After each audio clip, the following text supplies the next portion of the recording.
اعوذ باللہ من الشیطان اللعین الرجیم بسم اللہ الرحمن الرحیم بہ نستعین وصلی اللہ علی سیدنا محمد وآل بیتہ الطاہرین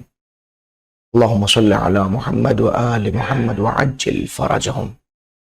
قال رسول اللہ صلی اللہ علیہ وآلہ وسلم العلم حیات الاسلام وعماد الایمان۔ حضور سرور کائنات کا ارشاد گرامی جو آپ حضرات کی گوش گزار کیا گیا وہ یقیناً کئی معنی میں انسان کو اپنی طرف توجہ کرنے کے لیے کافی ہے۔ پہلی منزل تو یہ کہ ایک انسان اگر خوشبختی کی زندگی چاہتا ہے تو اس کے لیے ضروری ہے کہ وہ مسلمان ہو، یا یہ کہ اس کے لیے ضروری ہے کہ وہ مومن ہو۔ ایمان اور اسلام دو اہم ترین ایسے ارکان ہیں کہ جو انسان کو یہاں بھی کامیابی اور عزت سے نوازتے ہیں اور قیامت کے میدان میں بھی اس کو عزتوں سے نوازیں گے۔ اسلام اور ایمان یہ دونوں جملے، اب اگر آپ چاہتے ہیں کہ اسلام ہو اور زندہ اسلام ہو، اس میں زندگی پائی جائے، تو حضور فرما رہے العلم حیات الاسلام، علم اسلام کی حیات کا نام۔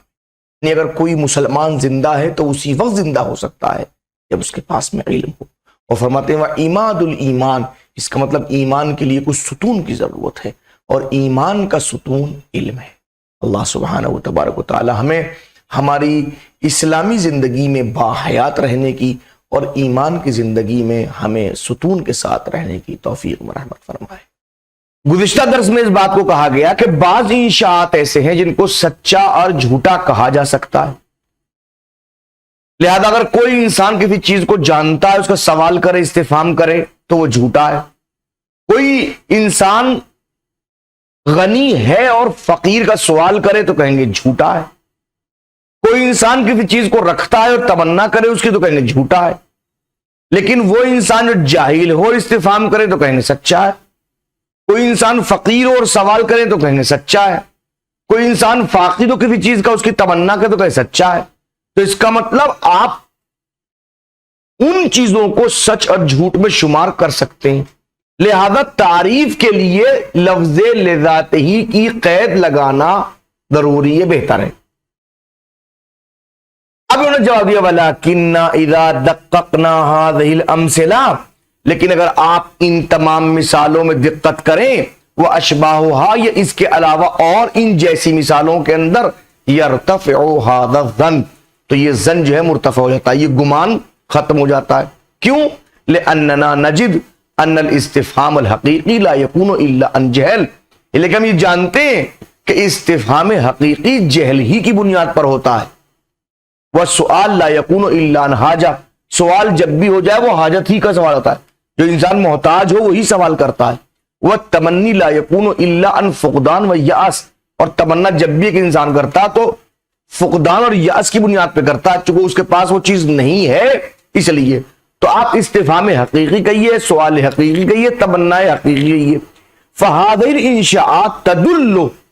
تو یہ جتنے انشاءات ہیں دلالت تو کرتے ہیں، مگر بالدلالت الالتزامیہ، وہ دلالت التزامی کی بنیاد پر کرتے ہیں، چونکہ دلالت کی تین قسمیں ہیں، یہ دلالت مطابقیہ ہوتی ہے، یہ دلالت تضمنیہ ہوتی ہے، یہ دلالت التزامیہ ہوتی ہے۔ دلالت مطابقیہ کا مطلب یہ ہے کہ جہاں لفظ اپنے مکمل معنی کے اوپر دلالت کر رہا ہو، دلالت تضمنیہ کا مطلب یہ جہاں لفظ اپنے جزء معنی پہ دلالت کر رہا ہو، اور دلالت التزامی کا مطلب جہاں لفظ دلالت تو کرے مگر خارج موضوع کے اوپر، خارج لفظ کے اوپر، خارج معنی پہ دلالت کر رہا ہو۔ جیسے آپ نے کہا لائیے قلم اور آپ کاغذ بھی پیش کر دیں، تو لفظ قلم کاغذ پہ دلالت نہیں کرتا، مگر دلالت التزامیہ کی بنیاد پہ دلالت کرتا ہے۔ تو یہ انشاءات جب ان کو آپ دیکھیں گے، دقت کریں گے ان مثالوں کے اندر، تو دلالت مطابقیہ کے مطابق یہ دلالت ہی نہیں کرتے اس ظن کے اوپر، نہ دلالت تضمنیہ کی بنیاد کے اوپر، لیکن فہذه الانشاءات تدل بالدلالت الالتزامیہ،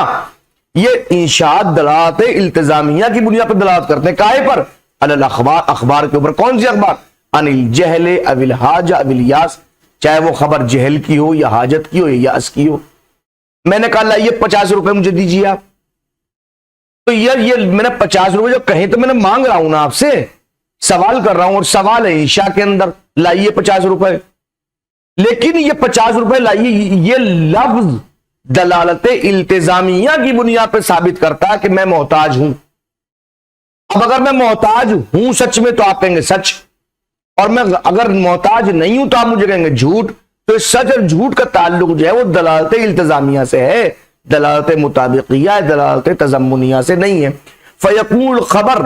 تو وہ خبر المدلول علیہ بالالتزام جو التزام کی بنیاد پہ سامنے آ رہی ہے، هو الموصوف بالصدق والکذب، اسے آپ صدق اور کذب سے موصوف کر رہے ہیں، لا ذات الانشاء، خود انشاء کو آپ صدق اور کذب سے متصف نہیں کر سکتے۔ کہ فالتعریف الاول الخبر، اب جو خبر کی پہلی تعریف ہے، فی حد نفسہ لا یشمل هذه الانشاءات، وہ بے نفس ہی ان انشاءات کو شامل نہیں ہے، ولیکن لاجل التصریح بذلک دفعا للالتباس، لیکن اس تصریح کے لیے اور التباس کو دفع کرنے کے لیے، اس پریشانی کو اور مشکل کو ختم کرنے کے لیے، ممکن ہے کسی کا دماغ میں بات آ جائے، نضیف کلمہ لذاتہ، ہم لذات ہی کے کلمے کا اضافہ کر رہے ہیں، لأن هذه الانشاءات المذکورہ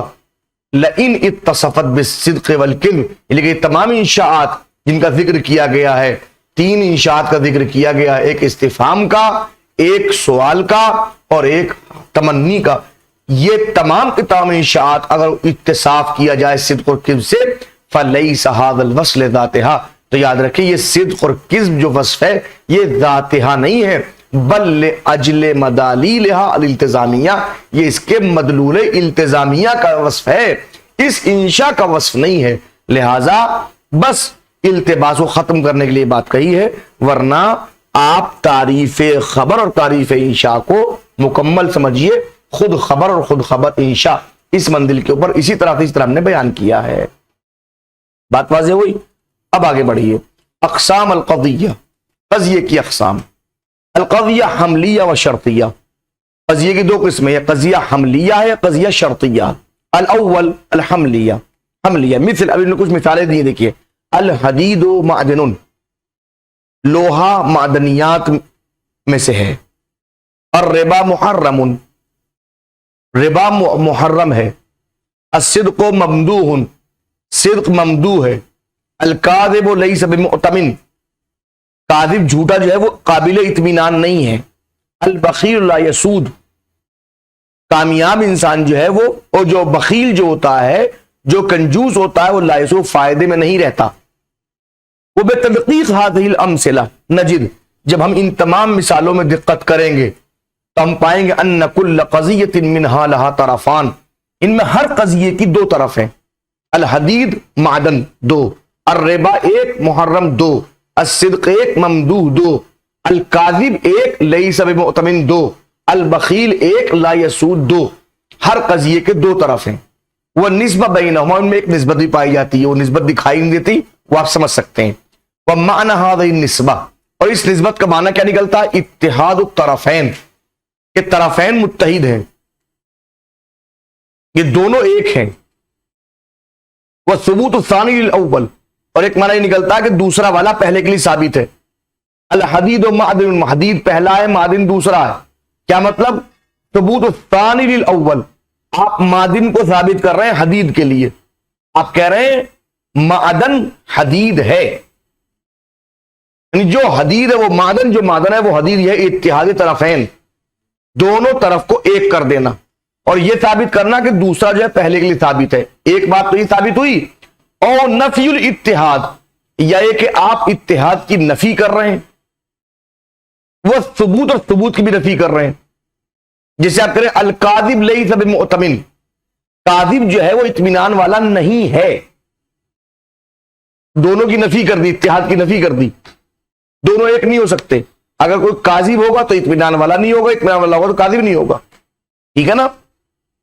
وہ ثبوت اور ثبوت کی نہیں، اطمینان والا کاذب نہیں ہو سکتا۔ وہ بالاختصار نقول، اگر ہم اس کو سمجھانے کے لیے آپ کو اختصار کے ساتھ میں کہیں تو کیسے کہیں؟ ایسے کہیں گے، معنی، اس کا معنی نکلتا ہے ان ھذا ذاک، یہ وہ ہے، او ھذا لیس ذاک، یا یہ وہ نہیں ہے، فیصح تعریف الحملیہ، یا صحیح ہے کہ حملیہ کی تعریف ہم کریں بان، اس طرح سے، ما حکم فیہا بثبوت شیء لشیء، قضیہ حملیہ وہ قضیہ ہے جس میں کسی شے کا ثبوت کسی شے کے لیے کیا گیا ہو، ما حکم، جس میں حکم لگایا گیا ہو، فیہا فی القضیہ یعنی فی الحملیہ، جس کے اندر حکم لگایا گیا اس قضیے کے اندر، کس بات کا؟ بے ثبوت شیء لشیء، کہ ایک چیز دوسری چیز کے لیے ثابت ہے،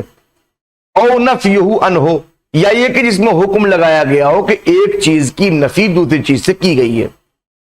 الثانی بعد میں، وصلی اللہ علی محمد وآل بیتہ الطاہرین۔